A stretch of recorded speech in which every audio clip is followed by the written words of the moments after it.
জয় মা তারা। নমস্কার, আমি জ্যোতিষী গৌতম কুমার। আজকের আলোচনার মূল বিষয় সিংহ রাশি আগস্ট 2025 মাসিক রাশিফল। অর্থাৎ আপনি যদি সিংহ রাশির জাতক বা জাতিকা হয়ে থাকেন, আগস্ট মাসে আপনার ভাগ্যে অথবা আপনার জীবনে কি হতে চলেছে, শুভ না অশুভ, আসুন আমরা বিস্তারিতভাবে জেনে নিই। তবে ভিডিওটি না কেটে না স্কিপ করে সম্পূর্ণ দেখার চেষ্টা করবেন, কেননা এই ভিডিওর মধ্যে আমি আপনাদের 10টি বড় শুভ খবর জানাবো। তার পাশাপাশি 3টি বিষয়ে কিন্তু আপনাকে সতর্ক থাকতে হবে অথবা আপনাকে সাবধান হতে হবে। তাহলে বন্ধুরা, আসুন দেরি না করে মূল পর্বে যাওয়া যাক। কিন্তু ভিডিওটি শুরু করার আগে আমরা প্রথমে সিংহ রাশির সাপেক্ষে 1 আগস্ট সকাল 6টায় এই 9টি গ্রহ কে কোথায় কোন রাশিতে অবস্থান করছে, এই বিষয়গুলো আমাদের প্রথম জানতে হবে। কেননা মাসিক রাশিফল যখন আলোচনা করতে আসি আমরা, তখন আপনাদের কাছে কিন্তু এই 9টি গ্রহকে বিচার করে এবং বিশ্লেষণ করে ভালো অথবা মন্দ দুটো বিষয় আলোচনা করা হয়।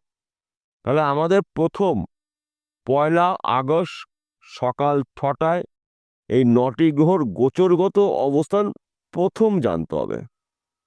আপনি যদি সিংহ রাশির জাতক বা জাতিকা থাকেন, আপনার রাশিতেই বর্তমানে অবস্থান করছে গুপ্ত গ্রহ কেতু। আপনার রাশির ধন স্থানে 2য় ঘরে অবস্থান করছে সেনাপতি গ্রহ মঙ্গল। আপনার রাশির 3য় ঘরে অবস্থান করছে চন্দ্রদেব। আপনার রাশির 7ম ঘরে অবস্থান করছে মায়াবী গ্রহ রাহু। 8ম ঘরে অবস্থান করছে কর্মফলদাতা শনিদেব। একাদশ ঘরে অবস্থান করছে দেবগুরু বৃহস্পতি ও শুক্র। লাভের ঘরে দেবগুরু বৃহস্পতি শুক্র সৌভাগ্য রাজযোগ তৈরি করেছে। আপনার রাশির দ্বাদশ ঘরে অবস্থান করছে আপনার রাশির অধিপতি গ্রহ রবি, সঙ্গে রয়েছে রবির পরম মিত্র গ্রহ বুধ। এই হলো 1 আগস্ট সকাল 6টায় 9টি গ্রহর গোচরগত অবস্থান আমি আপনাদের কাছে বিস্তারিতভাবে তুলে ধরলাম। এইবার আসুন জেনে নেওয়া যাক আগস্ট মাসে আপনার শরীর মন কিরম থাকবে। আগস্ট মাসে আপনার শরীর মন ভালো থাকবে, কিন্তু মাঝে মধ্যে আপনার দুশ্চিন্তা হতে পারে, হতাশাগ্রস্ত হতে পারেন। এই বিষয়গুলো কিন্তু আপনাকে একটু এড়িয়ে যাওয়া লাগবে। অযথা আপনার টেনশন হতে পারে, অযথা আপনি হতাশাগ্রস্ত হতে পারেন। আপনার রাশির ধনস্থানে অবস্থান করছে মঙ্গল। ধনস্থানে মঙ্গল থাকা মানে কিন্তু এই সময়টা কিন্তু আপনার আর্থিক দিক থেকে প্রবল শক্তিশালী হতে চলেছেন। মঙ্গলকে মানা সেনাপতি গ্রহ, যোদ্ধা গ্রহ, সাহসী গ্রহ, জমি জায়গার কারক গ্রহ। জমি জায়গা নিয়ে যে মামলা মকদ্দমা থাকে দীর্ঘদিন ধরে, ওই সমস্যার সমাধান হতে চলেছে। তাছাড়া অংশীদারিত্ব সম্পত্তি আপনি পেতে চলেছেন। পৈতৃক সম্পত্তি হতে পারে, মাতৃবাড়ি সম্পত্তি হতে পারে, শ্বশুরবাড়ি সম্পত্তি হতে পারে। অর্থাৎ যেই জমি জায়গা নিয়ে ভাগ বাটারগুলো করে আপনার অংশ অনেকদিন আটকিয়েছিল, সেই জমির আপনার অংশ পেতে চলেছে। যেহেতু মঙ্গল রয়েছে আপনার রাশির 2য় ঘরে ধনস্থানে, এই সময় কিন্তু মঙ্গলের শুভ প্রভাব আপনি পেতে চলেছেন। 7ম ঘরে রাহু থাকা মানে কিন্তু মাঝে মধ্যে স্বামী স্ত্রীর মধ্যে ভুল বোঝাবুঝি হতে পারে। সন্তান নিয়েও কিন্তু আপনার দুশ্চিন্তা হতে পারে। বর্তমান সময় যারা প্রেম ভালোবাসার মধ্যে যুক্ত রয়েছেন, তাদের মধ্যে কিন্তু সন্দেহতার প্রবণতা দেখতে পাওয়া যাবে। তাই এই বিষয়গুলো কিন্তু আপনাকে একটু মানিয়ে নেওয়ার চেষ্টা করতে হবে। 7ম ঘরকে মানা হয় সাংসারিক জীবনে সুখ শান্তির ঘর, সন্তান, শিক্ষা, প্রেম ভালোবাসার ঘর। 7ম ঘর বিজনেসের ঘর। 7ম ঘর বিজনেস ক্ষেত্রে কিন্তু আপনার শুভ। আপনি যদি ফটকা বিজনেসে যুক্ত থাকেন, তাহলে কিন্তু আপনি রাতারাতি একজন ধনী ব্যক্তি হতে পারেন। 7ম ঘরে রাহু থাকা মানে কিন্তু হঠাৎ অর্থ প্রাপ্তির যোগ তৈরি করে দেয়। রাহু যতটা শুভ কিছু করে, তার পাশাপাশি অশুভ ফলও দিয়ে থাকে। তাই আর্থিক দিয়ে কিন্তু আপনি মজবুত হতে চলেছেন।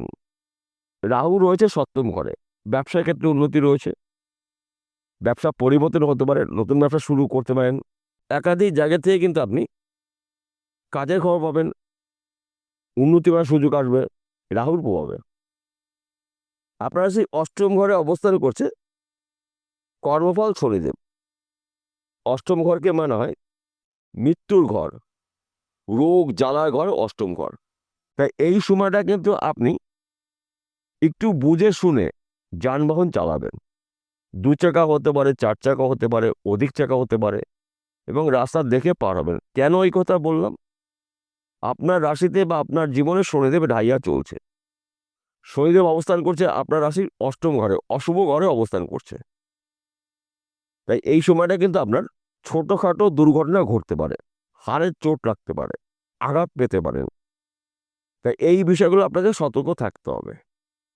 তাছাড়া এই সময়টা কিন্তু কারোর সঙ্গে কোনো ধরনের ঝুট ঝামেলার মধ্যে অংশগ্রহণ করা যাবে না। কিছু গোপন শত্রু তৈরি হতে পারে, সেই শত্রু আপনার অর্থহানি করতে পারে, সম্মানহানি করতে পারে, এমনকি বড় ধরনের সমস্যার সৃষ্টি করতে পারে। তো এই বিষয়গুলো আপনাকে একটু মনে রাখতে হবে এবং গোপন কথাগুলো গোপন রাখার চেষ্টা করবেন। যদি আপনার গোপন কথা গোপন রাখার চেষ্টা করেন কিংবা রাখতে পারেন, তাহলে কিন্তু আপনার বিপদ আসতে গিয়েও বাধা সৃষ্টি হবে। অর্থাৎ আপনার বিপরীত যে ব্যক্তি রয়েছে সে কিন্তু আপনার ক্ষতি করার সুযোগ পাবে না। তৃতীয় ঘর হচ্ছে চন্দ্রদেব। তৃতীয় ঘরকে মনে হয় ভাই বা বোনের বা দিদির বা দাদার স্থান তৃতীয় ঘর। তাই চন্দ্রদেব থাকা মানে কিন্তু ভাই বা বোনের বা দিদির সঙ্গে মনের অমিল থাকলে এবার কিন্তু ভাই বা বোন দাদা আপনাকে সাপোর্ট করবে। একাদশ ঘরে অবস্থান করছে দেবগুরু বৃহস্পতি, সঙ্গে রয়েছে শুক্র। মহা সৌভাগ্য রাজ্য তৈরি করছে লাভের ঘরে, অর্থাৎ আয়ের ঘরে, সঞ্চয়ের ঘরে, সম্পদের ঘরে। তাই আপনি কিন্তু আর্থিক দিক থেকে মজবুত হতে চলেছেন। না চাইতেই আপনার অনেক কিছু প্রাপ্তি রয়েছে। 2টি শ্রেষ্ঠ গ্রহ আপনার রাশির একাদশ ঘরে রয়েছে, লাভের ঘরে রয়েছে। এই 2টি গ্রহ কিন্তু গুরু গ্রহ। দেবগুরু বৃহস্পতি দেবতাদের গুরুদেব, দৈত্যগুরু শুক্রাচার্য অসুরদের গুরুদেব। তাই 2টি গুরু গ্রহ কিন্তু আপনার রাশির সাপেক্ষে লাভের ঘরে অবস্থান করবে। তাই লাভ কিন্তু আপনার হতে চলেছে।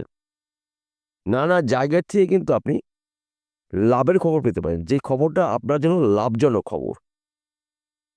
আপনার রাশির দ্বাদশ ঘরে অবস্থান করছে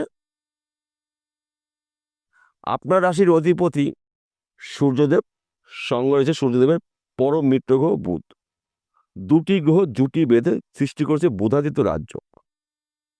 এক কথাতে বলা যেতে পারে আগস্ট মাসে যদি আপনি আপনার খরচাকে নিয়ন্ত্রণ করতে পারেন, তাহলে কিন্তু আগস্ট মাসটা আপনার জন্য উন্নতি করার সুবর্ণ সুযোগ আপনার জন্য আসতে চলেছে। কিন্তু কিছু কিছু ক্ষেত্রে আপনাকে সাবধানতা অবলম্বন করতে হবে।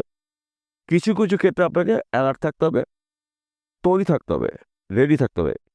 সুযোগের সৎ কাজগুলো যদি আপনি করতে পারেন, তাহলে কিন্তু আপনি একজন আগস্ট মাসে সফল ব্যক্তি হতে পারেন। তাছাড়া আমাদের জীবনে শুভ এবং অশুভ সময় কিন্তু প্রত্যেকটি মানুষের জীবনে আসে। তাই এই বিষয়গুলো কিন্তু গুলিয়ে ফেললে চলবে না। আর হতাশাগ্রস্ত হওয়ার কোনো মানেই হয় না। যদি আপনি কাজের উপরে অ্যাক্টিভ থাকতে পারেন, তাহলে কিন্তু আপনি এই আগস্ট মাসে আপনার অনেক দিনের আশা পূর্ণ করতে পারেন, স্বপ্ন পূরণ করতে পারেন, টার্গেট পূর্ণ করতে পারেন। বিষয়টা বোঝা গেল? নমস্কার বন্ধুরা, আবার দেখা হবে।